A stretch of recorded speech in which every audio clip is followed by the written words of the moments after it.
Sebelum lanjut, jangan lupa like, komen, dan subscribe. Kembalinya Dewa Perang.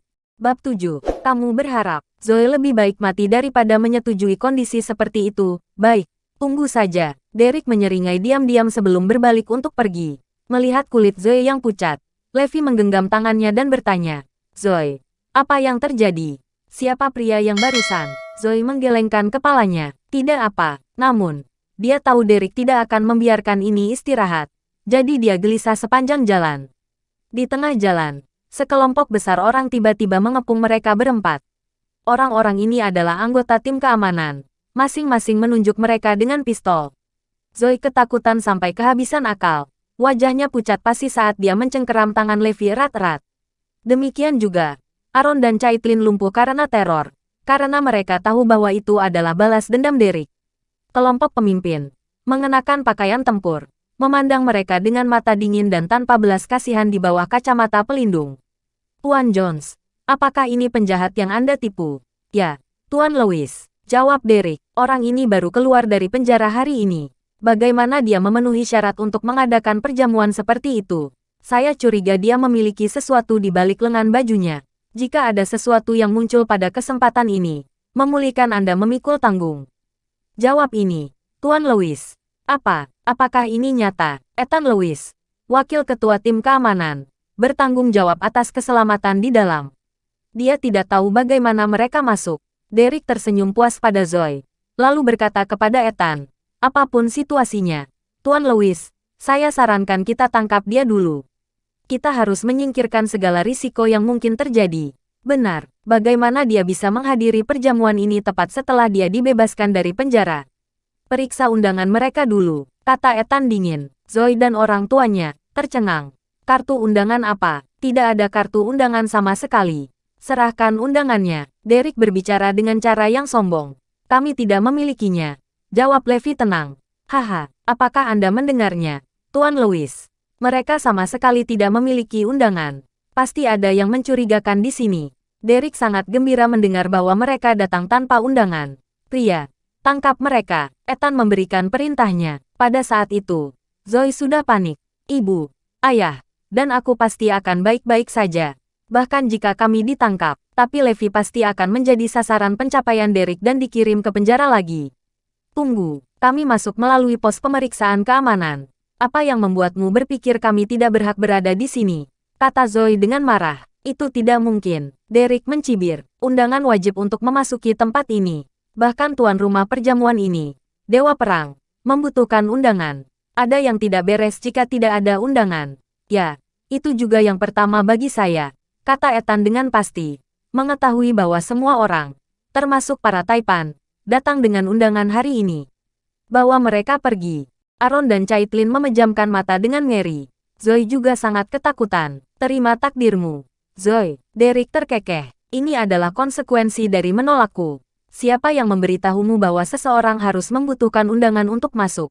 Suara Levi terdengar tiba-tiba. Semua orang berhenti dan melihatnya dengan heran. Saat itu, Zoe menarik lengan baju Levi. Dia diam untuk berhenti berbicara. Sementara Aaron dan istrinya tampak lebih ngeri dengan jawaban Levi. Apakah dia mencari bencana? Levi hanya memasang pundaknya. Percayalah aku lagi, kan? Oke, Zoe mengangguk. Setelah itu, tatapan Levi mendarat di Ethan. Hubungi supervisormu dan tanyakan ini padanya. Bisakah Levi Garrison masuk tanpa undangan? Hahaha, apa dia terbelakang? Dia pikir dia siapa? Derek dan teman-temannya tertawa terbahak-bahak hingga perut mereka sakit. Tapi Ethan marah dengan kata-kata Levi. Jadi dia melakukan apa yang diminta. Oke. Saya akan bertanya kepada pemimpin tim apakah dia mengenal Anda. Berdiri di samping mereka, Derek tertawa terbahak-bahak dan senang melihat Levi mempermalukan dirinya sendiri. Pada saat itu, banyak orang berkumpul di sekitar anggaran itu, menyebabkan Zoe dan orang tuanya mengarahkan kepala karena malu.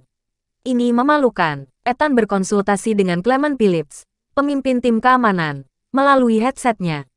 Ketika suara itu datang melalui headset, kulitnya berubah menjadi yang terburuk. Matanya dipenuhi rasa takut dan gentar saat dia menatap Levi. Aku mengerti Tuan. Ethan tergagap saat dia berjuang untuk memahami kata-katanya. Derek yang tidak menyadari situasinya, menatap Ethan dengan antisipasi. Bagaimana, Tuan Lewis? Tamparan. Jawaban yang dia terima sebagai balasan adalah tamparan keras yang tak terduga di pipi yang membuatnya terbang 7 hingga 8 meter jauhnya. Mulutnya penuh darah. Dan dia bahkan kehilangan beberapa gigi. Tuan Lewis, kenapa? Mata Derek melebar saat dia tergagap. Ethan melangkah maju dan melempar pukulan lain, menyebabkan darah menyembur dari luka Derek. Mengapa Anda menyalahgunakan kekuatan Anda dan dengan sengaja mempersulit Miss Lopez? Mereka mungkin tidak memiliki undangan. Tetapi mereka adalah tamu terhormat kami yang datang melalui cara yang tepat. Tapi Anda telah mengganggu kenyamanan dan meredam suasana hati perjamuan. Teman-teman, tangkap dia dan kunci dia selama beberapa hari. Ethan memerintahkan. Dua penjaga keamanan di sebelahnya melangkah maju dan menangkap Derek, menyeretnya pergi seolah-olah dia adalah mayat tak bernyawa. Tuan Garrison, Nona Lopez, 1000 maaf atas masalah ini. Ethan tidak berani tinggal di sana lebih lama lagi saat dia memimpin anak buahnya dan pergi. Sentuhan tak terduga membuat Zoe dan orang tuanya tercengang. Apa yang baru saja terjadi? Tidakkah mereka datang untuk menangkap kita? Mengapa Derek malah ditangkap? Apa yang sedang terjadi? Ini terjadi tepat setelah dia melaporkan namanya. Mereka bertiga menatap Levi. Dengan Zoe menatap dengan ragu. Apakah kamu tidak akan menjelaskan apa yang terjadi? Zoe memulai. Sederhana saja. Kami mungkin tidak memiliki undangan, tetapi kami datang secara legal, jadi kami aman. Dan apa yang dilakukan? Derek barusan telah mengganggu kenyamanan jamuan makan.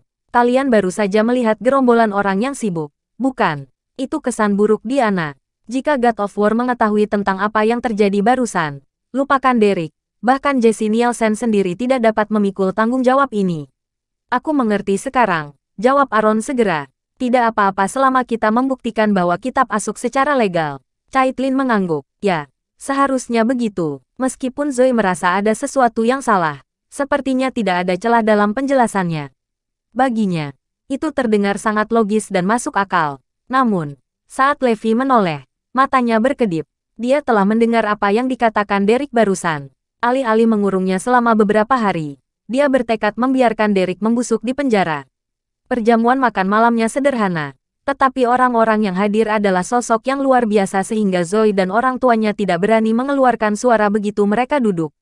Bu, ayah, kenapa kalian begitu tegang berjalan-jalan? Bukankah menyenangkan bersahabat dan bertemu orang baru? Levi tersenyum. Aaron dan Caitlin bertukar pandang. Tetapi pada akhirnya, mereka memutuskan untuk tetap pada tempatnya. Zoe meminggirkan kepalanya, memberi Levi sekali lagi.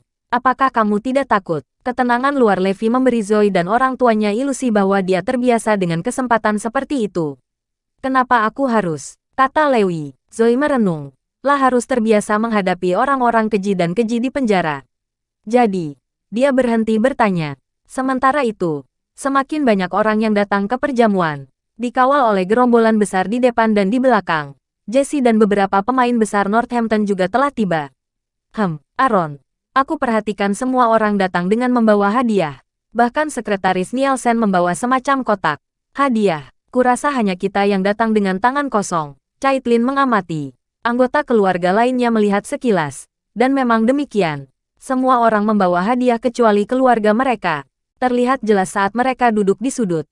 Tidak bergerak sementara yang lain berkumpul. Menunggu untuk memberikan hadiah kepada mereka. Itu karena kami tidak mengerti aturannya. Saya tidak menyadarinya, kata Aaron sambil menundukkan kepalanya. Ya, tapi ayah, Samuel dan yang lainnya sudah memikirkannya, kata Caitlin. Apakah kamu melihat hadiah di tangan mereka barusan? Zoe mendesah. Ini semua salahku. Aku tidak yakin apakah kita bisa masuk. Harun mengangguk. Haruskah aku mengatur seseorang untuk mengirim beberapa hadiah sekarang? Masih ada waktu. Levi dengan cepat menolak. Bu, ayah, santai saja. Mungkin Dewa Perang tidak suka hadiah. Tidak. Setidaknya ini yang harus kita lakukan, kata Zoe. Namun, Levi tertawa kecil. Kurasa Dewa Perang akan menghargai mereka yang datang dengan tangan kosong. Apa kau percaya padaku? Bukan saya. Zoe menggelengkan kepalanya. Bab 8. Apakah kalian melihatnya? Mereka datang dengan tangan kosong. Apakah mereka tidak tahu aturannya? Atau apakah mereka tidak menghormati Dewa Perang sama sekali? Kurasa aku belum pernah melihat mereka sebelumnya. Siapa mereka? Apakah mereka naik? Segera. Semua orang memperhatikan Aaron dan keluarganya. Mendengar berbagai gumaman. Berharap tanah akan menelannya. Ini terlalu merugikan. Itu berbeda dari dipermalukan di depan seseorang yang dikenalnya. Pertama-tama, mereka tidak merasakan kehadiran di tempat ini. Dan yang kedua, mereka bukan siapa-siapa di antara banyak orang hebat. Itu semacam kondisi psikologis. Tidak lama kemudian, ruangan itu pecah balau. Semua orang mengalihkan pandangan mereka ke beberapa pria yang berjalan masuk mengenakan seragam militer. Pemimpin kelompok itu adalah Raja Perang yang bonafit, yang membawa 1 bintang di pundaknya. Auranya yang mengesankan membuat semua orang terdiam. Pengantar singkat, aku bertugas di zona perang timur. Dengan kode nama Azure Dragon. Aku tangan kanan Dewa Perang. Area berburu Azure Dragon dengan dominan. Aaron dan keluarganya bergidik ketakutan ketika mereka melihat pemandangan ini. Ya ampun, Dewa Perang ini terlalu menakutkan. Bahkan tangan kanannya adalah Raja Perang. Memang, Dewa Perang adalah Dewa Perang pertama Erudia dengan 5 bintang. Caitlin sangat cemas sehingga dia akan menangis. Setidaknya kita harus membawa sesuatu. Apa yang akan terjadi pada kita jika dia mengira kita tidak menghormatinya? Azure Dragon, bisakah aku bertanya kapan God of War tiba? Tanya Jesse. Naga Azure tersenyum. Sejujurnya, God of War sudah ada di tengah-tengah kita sekarang. Dia cenderung tidak menonjolkan diri dan hampir tidak pernah menyaksikan acara seperti itu. Di luar dugaanku dia benar-benar datang. Kata dia membawa badai ketika orang-orang melihat sekeliling dengan panik untuk mencari pria ini. Berhenti mencari, kata Azure Dragon tegas. Tapi perlu diingat bahwa God of War mengatur setiap kata dan tindakanmu. Aku akan bertindak sebagai mediator hari ini. Kamu bisa menemukanku jika ada yang kamu butuhkan. Yah, petunjuk ini, Aaron berbisik setelah mendengarnya, dan sebelumnya tampaknya telah memahami maksudnya juga. Northampton Winston Gonzales mempersembahkan Dewa Perang dengan sepasang mutiara legendaris. Kamar Dagang Evergreen Hampton Utara mempersembahkan kepada Dewa Perang ginseng berusia 200 tahun. Northampton Apocalypse Club mempersembahkan Dewa Perang dengan McLaren P1. Semua orang di tempat itu kaya ke depan untuk mempersembahkan hadiah mewah mereka, di mana rumah-rumah mewah juga ada dalam daftar. Melihat mereka mempersembahkan hadiah satu demi satu, Aaron dan Caitlin menundukkan kepala karena malu. Bahkan Zoe ingin berlari keluar. Di atas panggung, Azure Dragon melihat gunungan hadiah yang menumpuk di hadapannya. Ekspresinya berubah lebih dingin dari menit ke menit. Apa maksudmu dengan melakukan ini? Suara Azure Dragon mengejutkan penonton. Bahkan Jesse, Gubernur Northampton, menahan lidahnya. Semua orang memandang Azure Dragon, tidak begitu mengerti apa yang dia maksud. Apakah kamu menghina Dewa Perang? Tidak, tidak sama sekali tidak. Kata-kata Azure Dragon membuat semua orang ketakutan. Perhatikan kata-kataku, inilah yang paling dibenci oleh Dewa Perang. Jangan gunakan trikmu pada Dewa Perang. Dengan melakukan itu, kamu hanya memandang rendah dirinya. Azure Dragon mencela, dan semua orang langsung mengerti. Apakah Dewa Perang kekurangan uang? Tidak semuanya Dewa Perang memiliki kekayaan dan kekuatan yang tak tertandingi. Tolong tahan amarahmu, Azure Dragon. Kami salah. Azure Dragon mengiringi kerumunan. Apakah ada yang tidak memberikan hadiah barusan? Semua orang saling melihat dan menemukan bahwa tidak ada orang yang tidak memberikan hadiah mereka.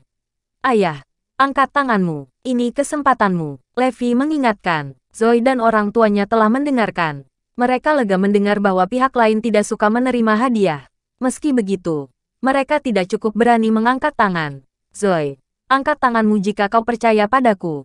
Ini pasti hal yang bagus. Zoe mengangkat tangannya, dan semua orang menoleh. Azure Dragon menatap Zoe. Bagus, sangat bagus. Sikapmu benar untuk datang dengan tangan kosong. Itu menunjukkan rasa ngerimu pada Dewa Perang. Kerja bagus mendengar pujian Raja Perang. Zoe dan orang tuanya berdiri tanpa sadar, diliputi oleh sanjungan dan kehormatan. Siapa namamu? Tanya naga Azure. Senang bertemu denganmu, Azure Dragon. Namaku Zoe Lopez. Ini ayahku, Aaron. Zoe memperkenalkan keluarganya dengan sopan. Bagus sekali. Aku akan mengingat namamu. Aku akan mengutamakan dirimu dan keluargamu untuk hal-hal baik di masa depan. Azure Dragon berjanji. Semua orang di ruangan itu kagum, termasuk Jesse. Zoe dan orang tuanya mengungkapkan rasa terima kasih mereka dengan bingung. Mereka tidak pernah bermimpi bahwa berkah seperti itu akan jatuh ke pangkuan mereka. Bahkan di akhir perjamuan, mereka merasa seperti mengambang di awan. Ya Tuhan, ini semua nyata. Aaron bahkan mengantongi beberapa kartu nama dari bos besar yang telah menyatakan niat baik mereka kepadanya. Kau sangat beruntung, Nona muda. Caitlin berseri-seri. Zoe menatap Levi. Bu, itu semua berkat Levi. Dia mengira Dewa Perang tidak menyukai hadiah dan mendorongku untuk mengangkat tangan. Aku tidak akan melakukannya jika bukan karena dia. Levi benar-benar membuat kita jatuh malam ini. Memang, apakah kita bahkan memiliki kesempatan untuk menghadiri perjamuan ini jika bukan karena dia? Kesan Aaron dan Caitlin tentang Levi berubah menjadi lebih baik. Itu keberuntunganmu, kata Levi. Saya hanya meminta seorang teman untuk memberi kami beberapa undangan. Itu saja. Saat itu, Zoe menatap Levi dengan tatapan yang agak berbeda. Seolah-olah semuanya berada dalam kendalinya malam ini. Seolah-olah dia telah menyelesaikan semuanya hanya dengan kata-katanya. Mungkinkah dia memiliki latar belakang yang berpengaruh? Mungkin dia ada di balik semua ini hari ini. Tapi bagaimana mungkin? Dia dipenjara selama 6 tahun. Zoe menolak gagasan itu segera setelah itu. Itu adalah malam yang panjang dan mendebarkan. Tapi untungnya, itu adalah akhir yang bahagia. Aaron dan Caitlin merasa pusing karena kegembiraan sekarang karena mereka telah menebusnya dan terutama membuktikan diri mereka kepada keluarga Lopez. Namun, Harry menelepon saat itu, dan Aaron yang mengangkat telepon itu. Kamu dan Zoe tidak harus pergi bekerja mulai besok dan seterusnya. Apa? Suara Harry yang dingin dan tanpa ampun terdengar dari telepon. Kalian sangat mengecewakan saya. Kapan Anda akan membayar kembali 2,8 juta yang Anda berutang kepada saya, Ayah? Aku, ya, karena kamu tidak dapat membayar kembali. Aku akan mengambil kembali perusahaan dan membuat Samuel dan Melanie mengambil alih bisnis. Kamu, sendirian. Harry menutup telepon. Ponsel Harun jatuh ke tanah dengan bunyi gedebuk. Setelah mengetahui tentang apa yang terjadi, Zoe dan Caitlin terisak, saling berpelukan. Apa yang salah? Levi bertanya. Kakek mengambil kembali perusahaan itu, dengus Zoe. Kami menganggur sekarang. Huff, mereka akan menyesali ini. Sementara itu, di kediaman Lopez, Fabian bertanya dengan hati-hati setelah Harry menutup telepon. Apakah tidak apa-apa bagi kita untuk melakukannya? Levi tidak memiliki latar belakang yang berpengaruh. Bukan, Ayah. Saya sudah bertanya-tanya, kata Henry. Mantan teman sekelas teman saya bekerja di Biro Pemeliharaan Air Kota, dan dia ada di sana di jamuan makan. Dia mengatakan bahwa Levi bukanlah siapa-siapa yang mengandalkan seorang teman untuk masuk ke dalam. Yang lebih konyol, hanya keluarga mereka yang tidak membawa apapun sepertinya itu tidak cukup merugikan. Mereka bahkan memarahi serius ketika mereka mendengar bahwa Dewa Perang tidak suka menerima hadiah.